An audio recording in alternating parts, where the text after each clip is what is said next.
And hello, hamburgers, comma, darlings, comma, etc. Good to see you. I'm Tad. I am here. It is not Sunday night, as usual, but Monday. And that's because we had a bunch of stuff happen yesterday, including getting a chance to see some friends we haven't seen for quite a while. And so, for a variety of reasons, there I kind of had a feeling it might not work out, but I tried to keep it open as long as possible, the possibility, and just go with the flow, as it were. But of course, it didn't happen. So I hope those of you who like to hang out here regularly noticed my post saying what was going on, and that's why I'm here now. So I'm going to do my reading tonight. Other than the fact that I was out doing social things yesterday instead of doing my job, which is reading to you, not a whole lot to report at the moment. We're working. I'm working when I can. I'm still having a lot of inflammatory issues, but I'll get through it. I've had it before. I mean, I always have it. It's never gone, but sometimes it flares up. Sometimes it takes a while to come back down.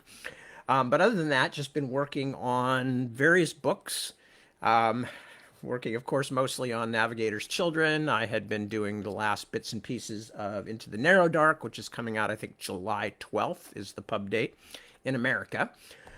And just the usual stuff where two of our young people are in the process of looking for where they're going to be next. And since one of them is going to be going to college at in Humboldt, they were up there looking around and enjoying the heck out of it. And so that looks like that's a good bet for the future, is for at least a couple of the members of the family to move up to Humboldt to go ahead with college education, the beginnings of adult on your own life, et cetera, et cetera. So that was nice to see them come back and have such a good time.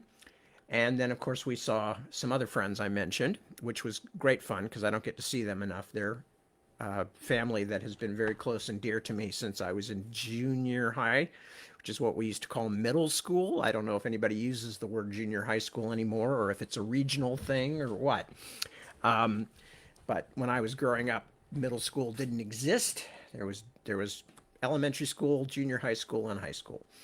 And anyway, so this is dear family friends from a family that I have known for a long time, long time, and it was great to see them. I mean, they'd be friends even if we didn't have the family connection going back so long. Um, so, but anyway, that was a really nice thing to do. So as I said in my post, I'm not apologizing. I'm not apologizing.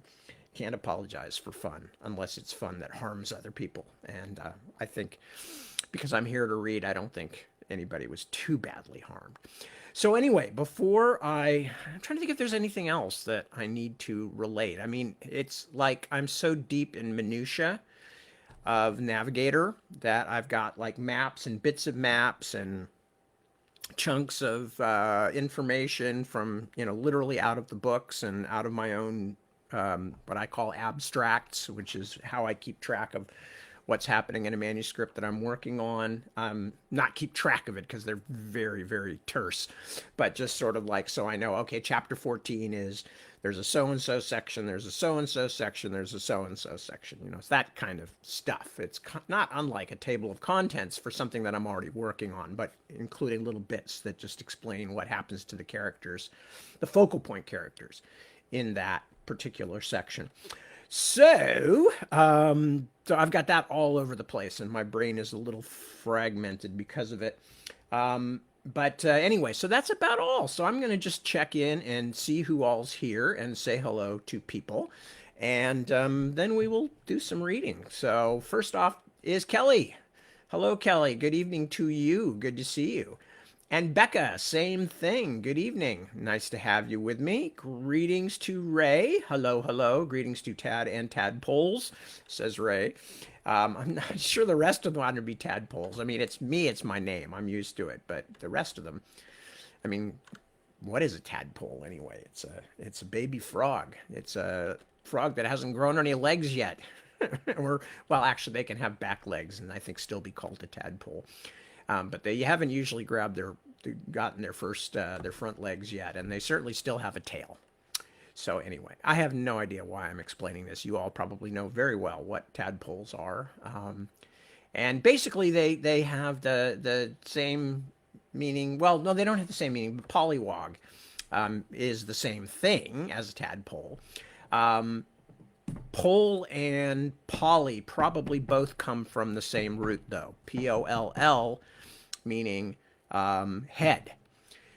And this is an old term in English, and this you only see it now in things like the polls, which is literally out counting heads.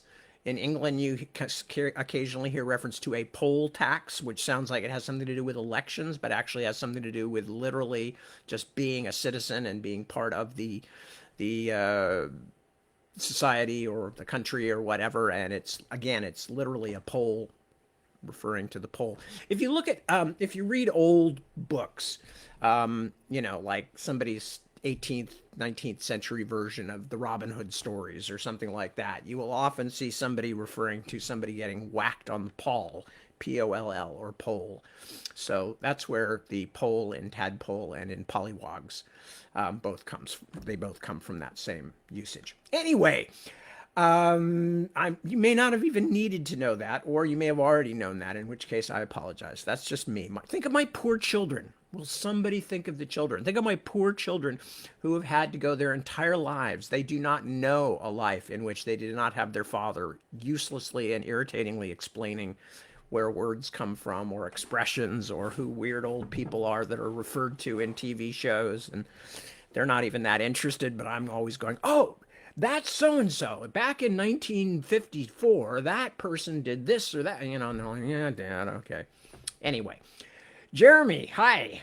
Yes, you are here, and fortunately, so are several other people. So it's all good. Jennifer, hello. Good to see you. Claudia, hello, hello, hello. And who else? We got Jared. Hello, Jared. Good to see you. Yes, we did have a nice day yesterday. It was very, very, very nice. We also got to see an art exhibit because that was what the get together was all about. Our friend's father, who died a year ago or last year, who's quite a good old age. I mean, he was in his early 90s, but he died of COVID, basically. He was, among other things, a painter. He was primarily known as an architect, but he was a painter. And so they had an exhibition of a bunch of his watercolors that he had done, which were mostly landscapes. And they were really lovely. And it was really nice to see it. I'd seen some of his painting before, but not much of it. So it was really nice to see a whole exhibition of it. So that was grand. And then, of course, two of his three kids, who were on the West Coast, were there also. And so we all got to go out. And they are all, as I mentioned, old and dear friends. So that was way good. Way good. Anyway, who else we got? Kristen, did I say hello to you yet? If not, hello. And good to have you. Annie. Hello, Annie. Eastern Connecticut. Yes, that sounds familiar. I think I remember that. Jennifer says, no worries and hope you had a great night. I'm very pleased to say I had a good time, but I intend to have a good time tonight too. So hang with me. Barb Ann, hello. Good to see you. And Winter. Waves from New Zealand, not hanging out, just saying hi. Well, be that way, but lovely to hear from you anyway. And Kristen, on my end, the picture and sound are in sync. I don't know if that's true in general, because all I'm seeing is what's essentially here on my computer, and therefore it's not being transmitted. So there's no possibility or very small possibility of the two things diverging in terms of speed. So I can't tell you, but looking at the screen, watching my mouth move, I seem to be in sync. It's not all that important actually, because nobody really needs to look at my face for very long. So you can always just look away from the picture and listen to the voice. And as long as it's not breaking up, that's probably a better alternative actually. Anyway, so anything else that I need to talk to you folks about? My my weekly friends. My weekly friends. That sounds like I'm beginning an evangelical religion of some kind. My weekly friends. It's so good to have you here with me. No, so I'm going to go back to the book. So, what we were reading last, I was in the section where Paul Jonas, who still does not know really who he is or how he wound up in this bizarre situation of being essentially chased from world to world by things that look like his trench mates from his first stop, which was a World War I Western Front trench, and two of his fellow soldiers were Finch and Mullet, skinny Finch, huge Mullet, and not like the haircut, but so don't let that phase you. Um, a mullet is a fish. There's one's named after a bird, one named after a fish.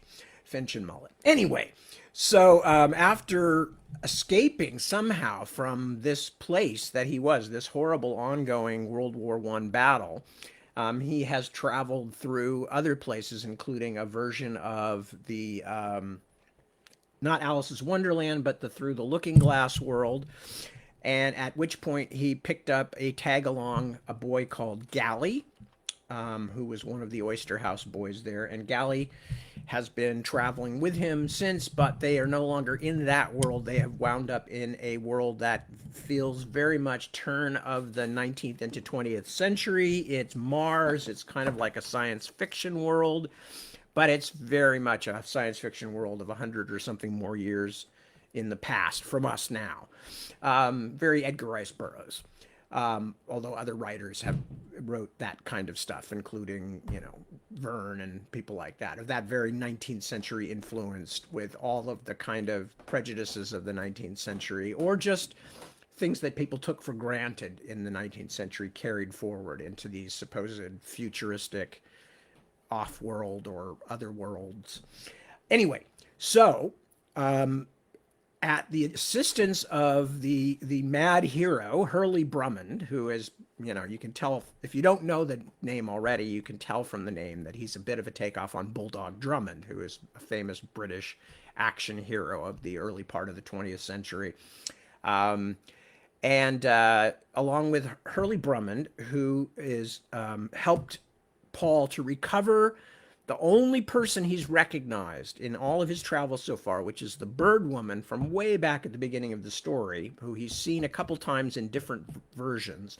And he's now discovered her as a winged blue woman who was going to be sacrificed in some kind of ritual. And Hurley Brummond helped him, and Professor Bagwalter helped him to free her from the bad guys. And then they've escaped in an airboat, and they have gone out to the desert where Hurley Brummond's fiance, who is Professor Bagwalter's daughter, and a camp full of people are doing excavations. They're doing like an archaeological dig out in the Martian desert. But the one thing that is of some importance, which is that Professor Bagwalter has been very taken by Paul Jonas and thinks there's something odd about him, and has actually asked Paul if he's a citizen or a puppet.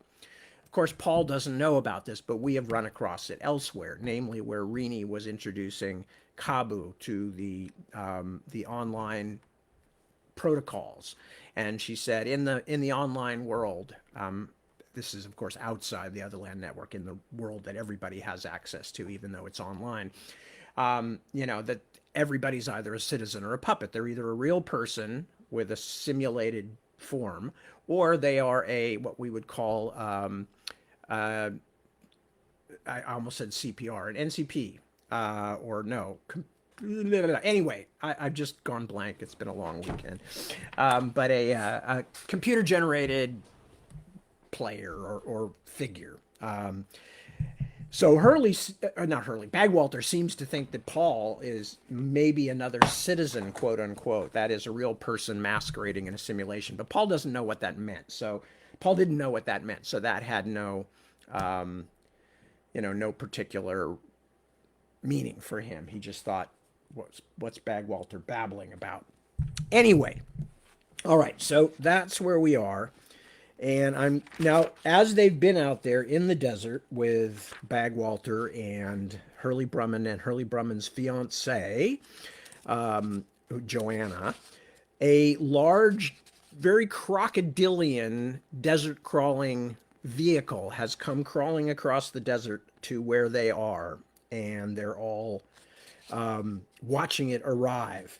And the people driving it have radioed ahead saying, they're from the Earth Embassy, because this is supposed to be Mars. Anyway, so that's basically what's going on. And then I'm going to start reading, finally. Something about the men moving down the stairway struck Paul with a pang of unease. The first was thin and angular.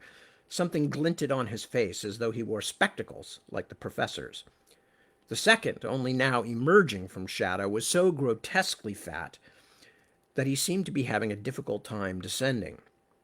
Paul stared, his fear growing. There was something dreadful about this pair, something that radiated chill through his thoughts. Vala, that's the blue Venari woman who Paul has recognized or feels he recognizes from somewhere else. Vala was moaning in his ear. As he turned back toward her, she jerked her hand away and took a stumbling step. Her eyes were so wide with horror that he could see white all the way around her dark pupils. "No!" She shivered as though with a fever. "No! I will not let those two have me again." Paul grabbed at her, but she had already moved out of reach. He darted a glance back at the new arrivals, who were just reaching the bottom of the stairs. Hurley Brummond and Joanna were stepping forward to welcome them, and the professor was only a few yards behind. "Come back," he called to Vala. "I'll help you." She spread her wings, then took a few steps away from the tents and brought the great pinions down. They beat the air with an audible crack. "Vala!" He sprinted after her, but she was already 6 feet off the ground and rising. Her wings spread wider, catching the thin desert breeze, and she vaulted higher still. "Vala!" He jumped, reaching hopelessly, but she was already as small and far away as, the notion came to him without source or explanation, an angel atop a Christmas tree. "Paul, where's she going?" Gally seemed to think it was some kind of game. Vala was moving rapidly toward the hills, flying strongly now. As Paul watched her growing more distant, he could almost feel his heart turning to stone inside him. Below, the fat shape and the thin shape were in some kind of heated conversation with the professor. They radiated a terrible wrongness. Even a quick glance at them now filled him with the terror that must have forced Vala into flight. He turned and dashed down the slope toward the far side of the camp. "Paul?" Gally's voice was growing faint behind him. He hesitated, then turned and ran back toward the boy. "Come on!" he shouted. Every moment wasted seemed an eternity. His past, his entire history was disappearing rapidly toward the hills, and something dreadful was waiting for him at the bottom of the valley. Gally stared, confused. Paul waved his arms frantically. As the boy finally began to trot toward him, Paul turned and bolted toward the anchored airships. He had already scrambled onto the nearest ship, the one that had brought them, when Gally caught up. He leaned down and pulled the boy aboard, then raced toward the helm. "What are you doing? Where did the lady go?" Bagwalter and the others had finally noticed that something was amiss. Joanna, shielding her eyes with her other hand, was pointing at Vala now little more than a pale spot in the blue sky.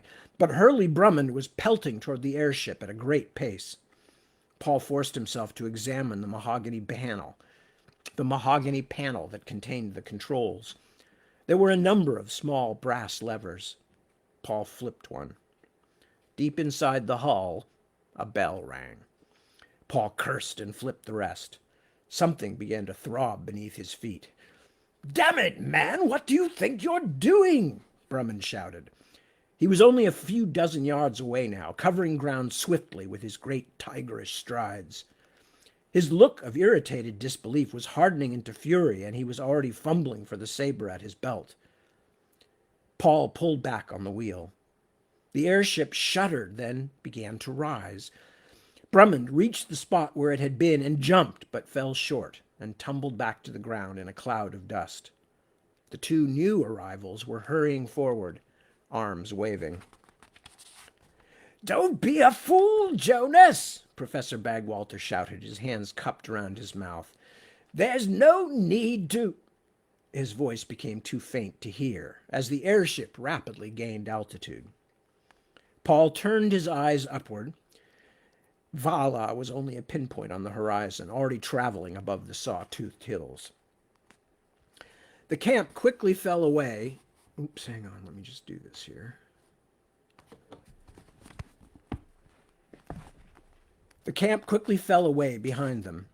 The ship rocked and pitched as Paul struggled to decipher the controls, then abruptly rolled sideways. Galley slid down the polished floor of the cockpit, only saving himself by a last-moment clutch at Paul's leg.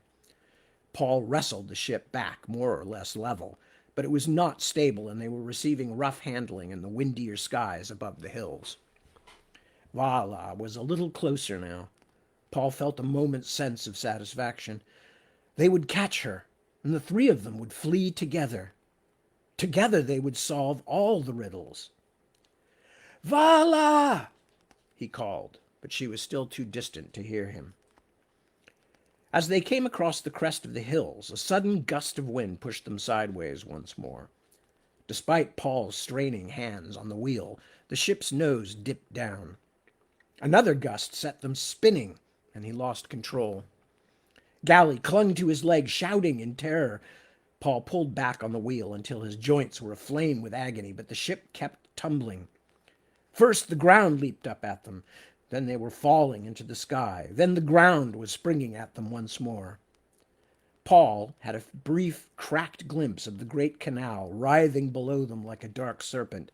Then something smacked against his head, and the world exploded into sparks. Chapter 31. Bleak Spaces. Bleak Spaces. Netfeed, music. Dangerous Sonics, band. Visual, young woman in pressurized hospital tent. Voiceover. After a series of injuries and one death during the latest tour by the Power Wig band Will You Still Love Me When My Head Comes Off, promoters have banned the use of sound equipment that operates outside the range of human hearing. The ban was prompted when American and European insurance companies declared they would no longer insure events where, quote, dangerous sonics are used. Visual clip from Your Blazing Face Is My Burning Heart. Will You Still Love Me When My Head Comes Off and other Power Wig groups have in turn threatened to boycott the U.S. and Europe if necessary, saying they cannot allow bureaucrats to interfere with their artistic expression. Renee hated it when her father sulked, but this was one time she had no intention of indulging him. "Papa, I have to do this. It's for Stephen. Isn't that important to you?" Long Joseph rubbed his face with knob-knuckled hands. "Of course it's important, girl. Don't you be telling me I don't care about my boy. But I think all this computer monkey shines is foolishness. You're going to make your brother better with some kind of game? It's not a game. I wish it was." She examined her father's face. There was something different about him, but she couldn't quite decide what. "Are you worried about me at all?" He snorted. "What? Worried that you're going to drown in some bathtub full of jelly? Already told you what I think of that." "Papa, I might be online for days, maybe a week. You could make things a little easier. Her patience was beginning to sift away. Why did she even try to talk to him? What did it ever bring her except aggravation and heartache? Worried about you. Her father scowled and looked down. I worry about you all that time. I worry about you since you are a little baby. I break my back to give you a home, put food in your mouth. When you get sick, I pay for the doctor. Your mama and me, we sat up nights praying for you when you had that bad fever. She suddenly realized what was different. His eyes were clear, his words unslurred. The departing troops that had occupied this underground site had taken everything portable that was of value, which had included any stocks of alcohol. Her father had made the beer he'd bought on the way in last as long as he could, but he had finished it the day before yesterday. No wonder he was in a foul mood. I know you worked hard, Papa. Well, now it's my turn to do what I can do for Stephen. So please don't make it any more difficult than it needs to be. He finally turned back toward her, his eyes red-rimmed, his mouth curved in a petulant frown. I'll be fine. Nothing for a man to do around here anyway. And you, don't you get yourself killed in that thing, girl. Don't let it fry your brain or some foolishness like that. And don't blame me if it do. And that, Rennie supposed, was the closest he was going to come to telling her that he loved her. I'll try not to get my brain fried up, Papa. God knows, I'll try. I wish one of us had some medical training. She was examining with some distaste the IV cannula secured to her arm under a thin sheath of permeable latex membrane. I'm not very happy about having to do this out of a manual, and a military manual at that. Jeremiah shrugged as he fitted the same device onto Kabu's thin arm. It's not so difficult. My mother was in a car accident and had a wound that needed to be drained. I did all that. We will be well, Rini, said Kabu. You have done a good job preparing everything. I hope so, but it seems like something always gets missed. She carefully lowered herself into the gel. Once covered, she removed her undergarments and tossed them out over the side. She doubted that Jeremiah cared one way or the other, and her father was off poking around in the kitchen supplies, unwilling to watch the sealing of the sarcophagi, but she still felt uncomfortable being naked in the presence of her friends. Kabu, who had no such inhibitions, had removed his clothes long ago and sat through Jeremiah's last-minute instructions in unperturbed nakedness. Rennie connected the IV tube to the shunt in her arm, then fixed the urinary catheter and solid waste hoses in place, repressing a shudder at their unpleasant, intrusive touch against her flesh. This was no time to be squeamish. She had to think of herself as a soldier, going behind enemy lines. The mission was the most important thing. All other considerations must be secondary. She went over her mental checklist for the dozenth time, but there was nothing left undone. All the monitoring and adjustment would be done by the V-tank itself through the plasmodal gel. She fitted the mask and signaled to Jeremiah to turn on the air. When she felt the slight clammy rush of oxygen in the mouth bubble, she slid down below the surface. She floated in dark weightlessness, waiting for Jeremiah to put the system online. It seemed to take forever. She wondered if there could be a problem with Kabu's rig. Perhaps his machinery was faulty and she would have to go by herself. The thought, and the depth of her own unhappiness and reaction, frightened her. She had come to depend on the small man, on his calm presence and good sense, more than she really liked to depend on anyone. But that did not change the fact of her dependency. Rini, it was Jeremiah talking to her through the earplugs. Is everything okay? I'm fine. What are we waiting for? Nothing. You're ready to go. For a long, silent moment, she thought he'd gone offline. And good luck. Find out who did that to the doctor. We'll do our best. Online gray suddenly surrounded her, a sea of staticky nothingness with no surface or bed. Kabu, can you hear me? I am here. We have no bodies, Rini. Not yet. We need to make contact with Singh first. She summoned up the military base's operating system, a typically unimaginative control panel full of view windows, simulated buttons and switches, then keyed the pre-programmed connection Martine had sent them. The control panel blinked various waiting messages, then the panel and the surrounding gray disappeared, swallowed by blackness. After a few moments, she heard the Frenchwoman's familiar voice. Rini? Yes, it's me. Kabu? I am here too. All present, Martine. Why are there no visuals? Singh's voice rasped in her earplugs. Because I don't have the time or inclination to entertain you with pretty pictures. We'll have more visuals than we can stand if we can get into this system. Nevertheless, said Martine, you will need to set some default standards for your simulated forms. Monsieur Singh says that many of the nodes on this network will automatically assign SIMs upon entry, but some will not. Some of those that do will be influenced by the user's own selections, so you should choose something comfortable. And not too goddamn conspicuous, added Singh. How can we do that? Whose system are we on, anyway? Martine did not answer, but a small holograph cube appeared from the darkness in front of her. Rini found that using standard VR manipulations, she could build an image inside it. Hurry up, growled Singh. I've got a window coming up in about 15 minutes, and I don't want to miss it. Rini pondered. If this Otherland network was actually a huge VR playground for the rich and powerful, as Singh seemed to believe, then a sim that was too generic, too low rent, would attract the wrong kind of attention.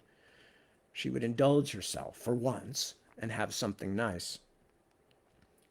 She wondered whether it would be best to costume herself as a man. After all, the alpha males of the human world hadn't changed much in the last 2,000 years, and from what she knew, very few of them seemed to think very highly of women. But, on the other hand, perhaps that in itself was a reason not to pretend to be something other than what she was. If your average, crazed, want-to-rule-the-world multi-zillionaire tended not to think of a woman as an object of respect, especially a young African woman, perhaps there was no better way of being underestimated than to be herself. I had a dream last night. Kabu's disembodied voice startled her. A very strange dream about Grandfather Mantis and the Old Devourer. Sorry? She chose the basic human female armature, which appeared in the cube, impersonal as a wire sculpture. It comes from a story I learned as a young man, a very important story of my people. Rini could feel herself frowning as she tried to concentrate on the image of the sim. She gave it her own dark skin and close-cropped hair, then stretched it until it more closely resembled her small-breasted, long-limbed frame. Do you think you could tell me later, Kabu? I'm trying to make a sim for myself. Don't you have to do the same? That is why the dream seemed important. Grandfather Mantis spoke to me in the dream. To me, Rini. He said, it is time for all the first people to join together. But I apologize. I am making it difficult for you. I will leave you alone. I am trying to concentrate, Kabu. Tell me later, please. She magnified the face and quickly ran through a number of shapes until she found one close to her own. Noses, eyes, and mouths paraded past like claimants to Cinderella's glass slipper, and were rejected in turn until she found a combination enough like her own face not to feel like an imposture. Rini hated people who made their Sims impossibly more attractive than the real-life owners. It seemed like a weakness, an unwillingness to live with what you had been given. She stared at the finished product, scanning the placid face. The sight of what could pass under swift scrutiny for her own corpse gave her pause. There was no sense making it too much of a self-portrait.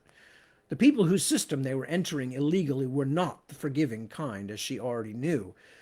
Why make retaliation any easier?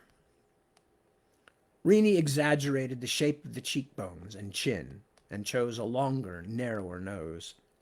She gave the eyes an upward slant. This, she reflected, was not that different from a game of dress-up dolls. The finished product now looked only a little like her and much more resembled some desert princess from a sand and scimitars net flick. She smirked at her work and herself. Now, who was guilty of glamorizing a sim? She outfitted her new body in the most sensible clothing she could think of, a kind of pilot's jumpsuit and boots. If the simulation was good enough, then suitability of outfit would be a factor.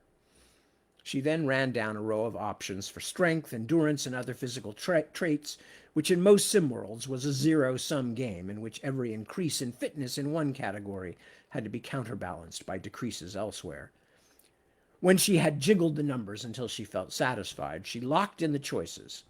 The simulation and its prisoning cube disappeared, leaving her in blackness once more. Sing's strident voice cut through the emptiness. Now, I'm going to say this once and once only. We're going in, but don't be surprised at anything, and that includes failure. This is the weirdest damn operating system I've ever run into. That sounds very Australian. So I'm not making any promises, and don't ask me any stupid questions while I'm working. I thought you were one of the people who worked on it, Rini said. She was getting tired of Sing's bad temper. I didn't work on the OS itself, he said. I worked on the snap-on components. The operating system was the biggest secret since the Manhattan Project. That was the first atomic bomb back in the 20th century, for those of you who don't know your history. Please go ahead, Monsieur Singh, said Martine. We know time is short. Damn right. Anyway, I've been running little forays on this system and observing it for a long time, and I still have questions. The thing has cycles, for one thing, and I'm not talking about usage. Usage stays pretty constant overall across all time zones, although in general it's been picking up a great deal lately. But the operating system itself has some kind of internal cycle I can't figure out. Sometimes it works much faster than other times. Overall, it seems to be on some kind of 25-hour cycles. So it'll go about 19 hours at high efficiency, then things kind of get gluey for about 6 hours or so, and it's easier to get around some of the more obvious security precautions. Mind you, it's still twice as fast as anything else I've ever come into contact with, maybe more.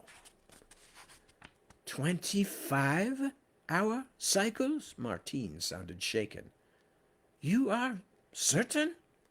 Of course I'm certain, Singh snapped. Who's been monitoring this thing for almost a year, you or me? Now, the only way to get through, and to get you people inside as well, is for me to establish a beachhead.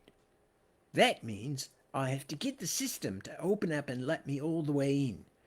Then I have to get a fix so I can get us all off the fiber lines and onto a randomizing reset.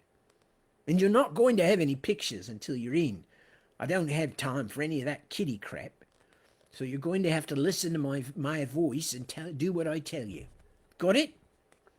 Rini and Kabu assented. Good. Sit tight and shut up. First I have to get to the back door me and Milani and Sakata put in. Normally that would be enough to get into any system, but they've done some crazy stuff to this one. Levels of complexity I've never seen. Then Singh was gone, and there was only silence. Rini waited as patiently as she could, but without the sound of other voices it was impossible to measure time. It could have been 10 minutes, or an hour, when the old hacker's voice buzzed in her earplugs once more. I take it back. He sounded breathless and far less composed than usual. Complexity isn't the word. Insanity, maybe. Everything on the inner rings of this system has got some kind of weird random angle. I knew they were going to install a neural network at the center of this thing, but even those have rules.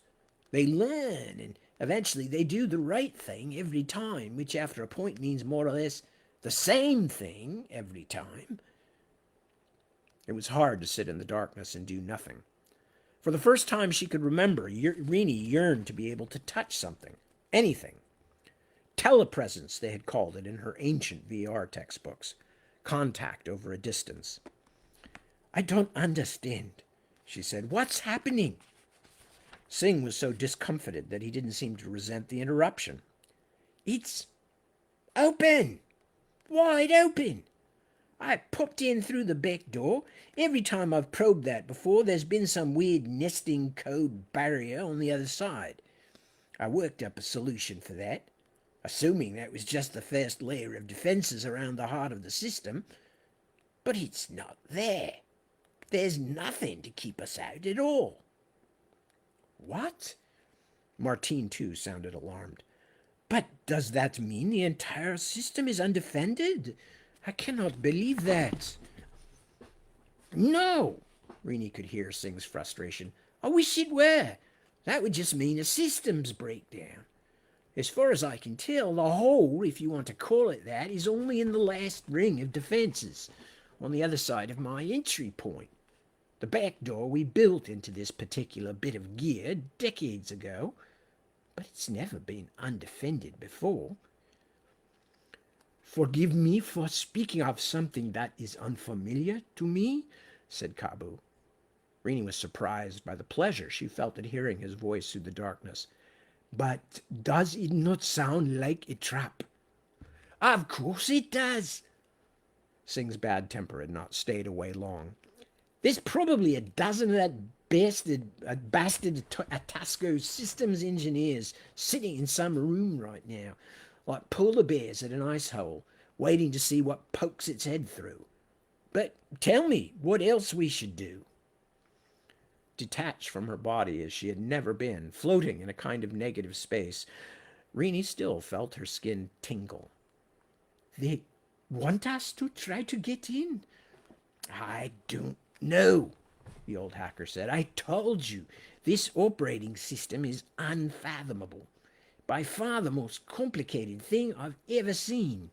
I couldn't even guess how many trillions of instructions per second. Jesus, these people are really going top of the line. I haven't even heard whispers of processing speeds like that. There was more than a little admiration in his voice. But we can't just assume it's a trap. For one thing, that's a bit stupidly obvious, don't you think? They just turn off the security we were expecting to have to hack through. Maybe it's nothing to do with us. Maybe the operating system's doing something critically important somewhere else and it's diverted some resources from the inner circle of security, figuring it can re-establish them if something gets past the outer circle. If we don't try to go in, we might discover later we'd been counting the whites and pearlies of the world's biggest gift horse. Rini pondered for only a moment. This may be our best chance. I say we go in. Thank you, Ms. Shaka. Underneath the sarcasm, there was a discernible note of approval. I am troubled by what you tell us. Martine sounded more than just troubled. There was unhappiness in her voice that Rini had never heard before. I wish I had more time to consider. If the operating system is diverting resources, they could be planning some big change, Singh replied. I told you there's something going on. Usage is way up, and there seem to have been a lot of alterations. They might even be planning to shut the whole thing down, or cut off outside access completely. I told Rini that I had a dream, offered Kabu. You may not understand, Mr. Singh, but I have learned to trust such messages. You had a dream telling you today was the day to break into the network? No, of course not. But I believe you are correct when you say this opportunity may not come again. I cannot explain why I believe it, but your words speak to me, as my dream spoke to me. That time has come for all Grandfather Mantis's children to join together. That is what my dream said. Ha! Singh's laugh was brief and harsh. So, that's what? One yes, one not sure, and one I had a dream about a bug? I guess I'm a yes too. So we give it a try. But don't be surprised if I blow the whole thing up right away. Right away. I don't think they can backtrace me, but I'm not even going to give those bastards the satisfaction of trying if I can help it. With that, he was gone. The silence descended again. This time, the waiting seemed even more unnaturally long. The blackness was everywhere. Rennie could almost feel it seeping inside her, too. What did she and the others think they were doing? 4 people trying to break into the world's most sophisticated network. Then what? Sift through unimaginable complexity in search of answers that might not even be there? Finding a particular grain of sand on a beach would be easier. What is he doing? Is he even going to be able to crack it? Martin? Kabu? There was no reply. Either through some quirk of Singh's system or some failure of her own, she was temporarily incommunicado. The knowledge only added to her claustrophobic anxiety. How long had she been in the darkness? Hours? Rennie tried to bring up some kind of clock, but the system was unresponsive to any of her signals.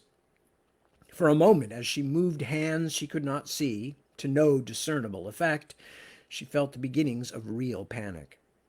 She forced herself to lie still again. Calm down, you silly cow.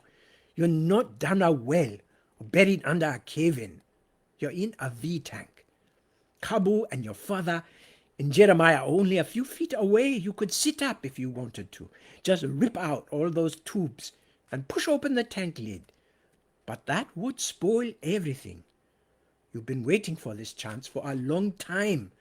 Don't ruin it. Be strong. To occupy herself, and to prove time was really passing, she began to count, bending her fingers in turn as she did so to remind herself that she had a body, that there was more than blackness and her own voice in her head. She had just passed 300 when something crackled in her earplugs. I am through. Some interfering routers will... Singh's voice seemed very faint and far away, but even with his words coming in staticky bursts, his fear was unmistakable. This is Rennie. Can you hear me now? The hacker's voice was even fainter now. You're reasonable, crazy, but being stalked. Stalked? Had he said stalked or stopped? Rennie fought against her own rising terror. There was nothing to fear, really, nothing except discovery and reprisal, but at this point, those were beginning to feel like old friends. Only a superstitious idiot could be afraid of the net, she told herself. The serpentine arms of Kali arose from her memory, mocking her. Another burst of static, but no words this time. She suddenly realized that she was very, very cold.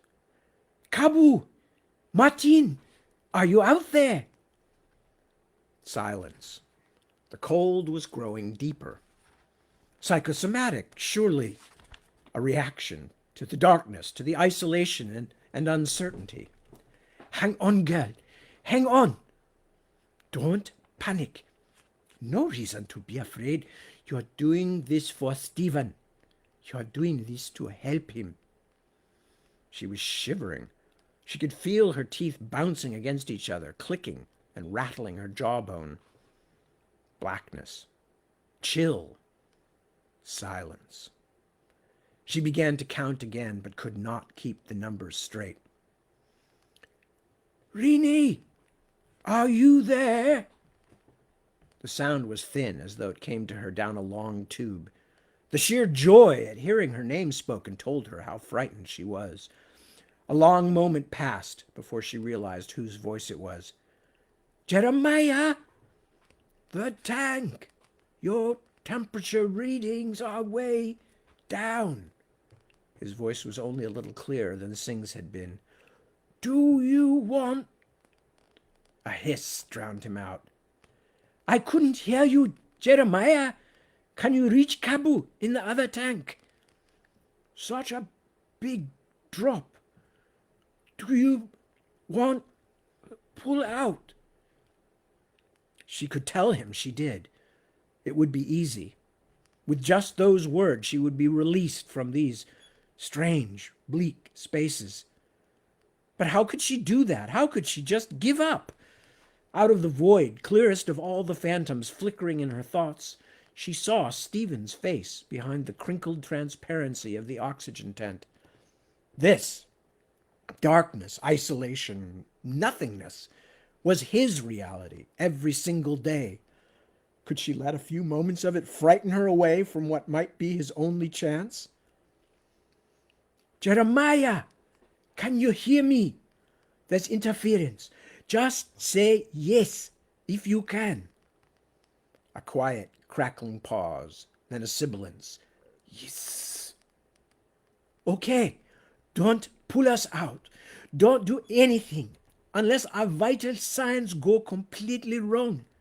Unless we're in real medical trouble. Do you understand? Don't pull us out. She heard nothing but crackle. Okay, she thought, now you've done it. You sent him away. No one to step in and save you, even if... Hysterical girl, you are getting... She tried to reach a calm center in herself, but was convulsed with shivering again. Jesus, mercy, it's cold. What's going on? What's gone wrong?